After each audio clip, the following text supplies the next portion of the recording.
2028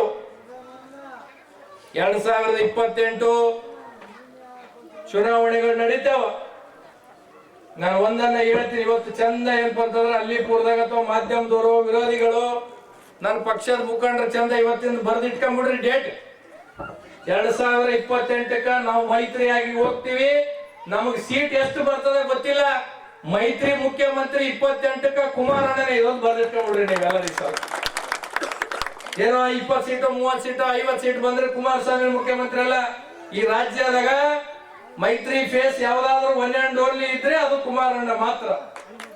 ಹಾಗಾಗಿ 28ಕ್ಕ, ಯಾಕಂದ್ರೆ ಅನೇಕ ಸಲ ದೇವೇಗೌಡರು ಇರ್ಬೋದು, ರಾಮಕೃಷ್ಣ ಹೆಗಡೆ ಇರ್ಬೋದು, JH ಪಟೇಲ್ ಇರ್ಬೋದು, ಅನೇಕ ನಾಯಕರು, ಕುಮಾರಸ್ವಾಮಿ ಅವರು ಜನತಾ ದಳ, ಜನತಾ ಪರಿವಾರ, ಜನತಾ ಸರ್ಕಾರಗಳಿದ್ದಾಗ ಗಂಗಾ ಕಲ್ಯಾಣ ಇರ್ಬೋದು, ಇವತ್ತು ಬೋರ್ವೆಲ್ಗಳನ್ನ ಕೊಡ್ತಕ್ಕಂಥದ್ದು ಇರ್ಬೋದು, ಸಾಲ ಮನ್ನಾ ಮಾಡಿರ್ತಕ್ಕಂಥದ್ದು ಇರ್ಬೋದು, ರೈತರಿಗೆ ಕೃಷಿ ಬೀಜಗಳು ಉತ್ಪನ್ನದಾಗ ಆಗ್ತಕ್ಕಂಥ 75% ಸಬ್ಸಿಡಿಗಳನ್ನ ಕೊಡ್ತಕ್ಕಂಥದ್ದು ಇರ್ಬೋದು, ಸಾಲ ಮನ್ನಾ ಮಾಡಿರ್ತಕ್ಕಂಥದ್ದು ಇರ್ಬೋದು.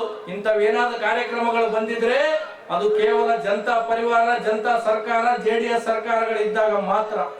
ಅಂತದ್ದು ಮತ್ತೆ ಪುನಃ ಏನಂದ್ರೆ ರೈತರ ಜೀವಕ ಒಳ್ಳೇದಾಗ್ತಕ್ಕಂಥದ್ದು ಏನಾದ್ರೂ ಆಗ್ಬೇಕಾಗಿತ್ತಂದ್ರೆ ಅದು ಮತ್ತೊಮ್ಮೆ ಕುಮಾರಸ್ವಾಮಿ ಅವರು 28ಕ್ಕ ಮುಖ್ಯಮಂತ್ರಿ ಆಗ್ತಾರೆ. ಅವ್ರು ಬಂದ ಮೇಲೆ ರೈತರ ಜೀವನ ಏನಂದ್ರೆ ಹಸನಾಗ್ತಕ್ಕಂಥದ್ದು ಇದೆ ಅಂತ ತಿಳ್ಕೊಂಡು ಈ ವೇದಿಕೆ ಮುಖಾಂತರ ಮತ್ತೊಮ್ಮೆ ತಮಗೆಲ್ಲರಿಗೆ ಏನಂದ್ರೆ ಹೇಳ್ತಾ